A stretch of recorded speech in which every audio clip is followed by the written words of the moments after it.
Early game money making can be absolutely brutal, especially for newer players. Today, I'm gonna show you some excellent money making methods for making your first couple of mils along with some decent account progress. No methods like making planks or buying something from a shop that will leave you without any actual progress, because at the early stages of the game it's usually better to train your stats so that you can unlock some better money makers along the way. But I understand the urge to make some money, so that's why I'm here. Now, before I go into the methods, I just want to say that in order to not drag this video out too long, I'm not gonna go too in depth for each of the methods.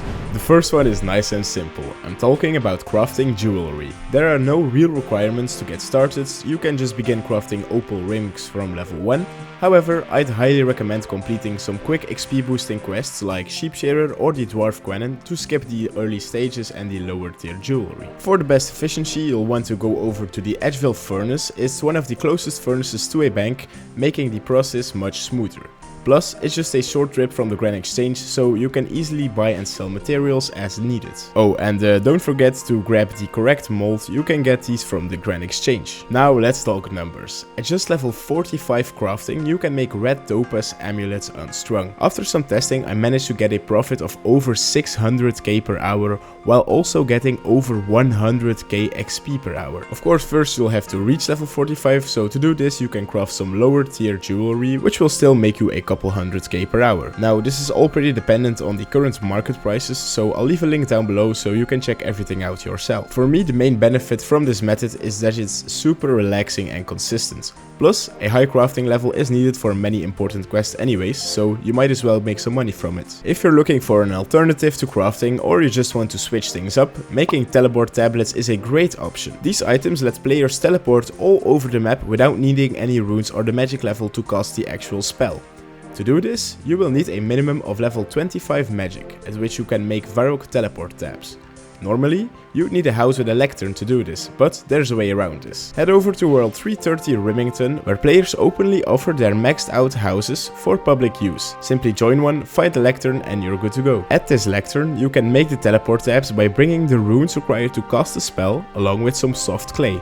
Don't forget to bring noted soft clay and coins, because you can unnote them outside the player-owned house portal with files for a small fee. Oh, and you can save a lot of money here by using a staff to save on elemental runes. At just level 25, you can expect a profit of around 150k per hour with like 40k magic XP per hour, so that's not bad. This number even goes up all the way to 300k GP per hour at level 40 when making teleport to house tabs. So just like the previous method, this one is also quite relaxing, and magic is also a pretty important skill to train up early on for teleportation. Moving on, the next method is one of the best options if you want to make a lot of money fast. We're going to be smelting bars at the blast furnace. You can start doing this method at level 15 smithing, which you can easily get by doing the Night Sword quest. You will also need some ice gloves, which can be annoying for a low combat player, but it should still be doable. The final requirement is to have started the Giant's Dwarf quest, although you don't have to progress very far, so this is easy. Another thing you'll eventually want to get is a callback, but don't worry about this too much in the early stages. To access the blast furnace, use the minigame teleport in the grouping tab and hop to an official blast furnace world. You'll need to deposit some coins into the coffer to use the furnace, and if you're under level 60 smithing, you'll also need to pay 2.5k GP every 10 minutes. But trust me, you'll make this back easily. Alright, enough with what you have to pay, let's see how much money you can make here. At just level 15, you can already make upwards of 500k per hour with iron ores,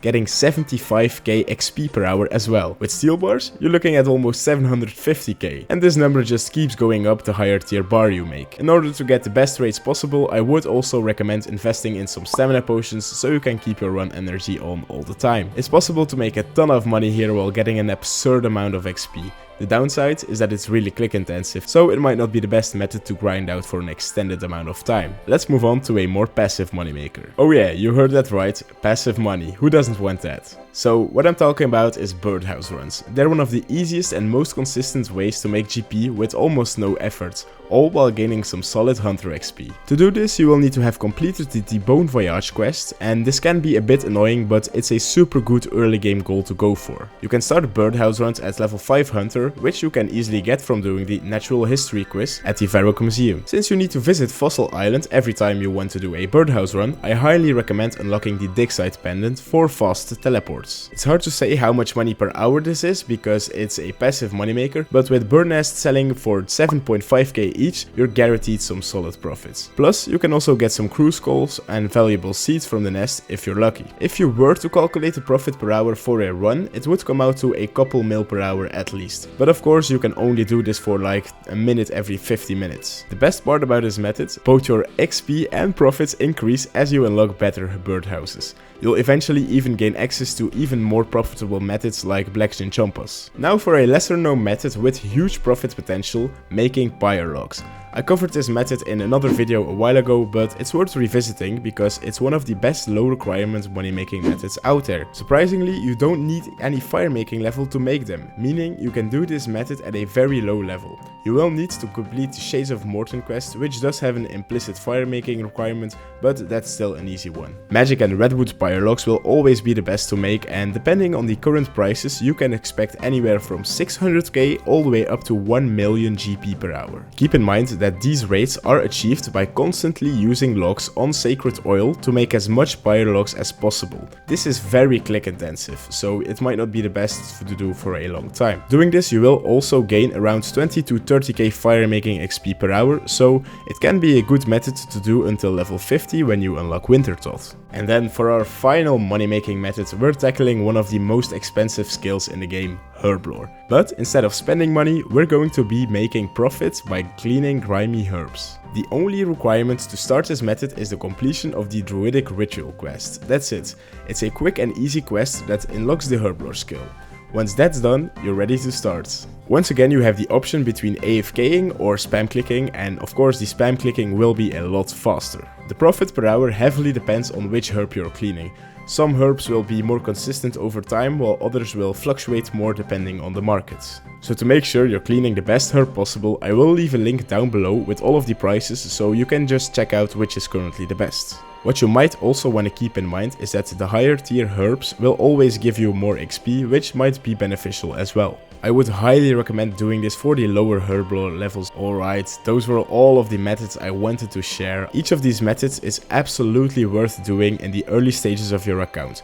The combination of GP and XP will help you progress way faster than just grinding money or levels separately. And that's going to be it for today. I hope you found this video helpful, and if you did, make sure to let me know what you want me to cover next. Don't forget to subscribe so you don't miss out on the next video. Bye!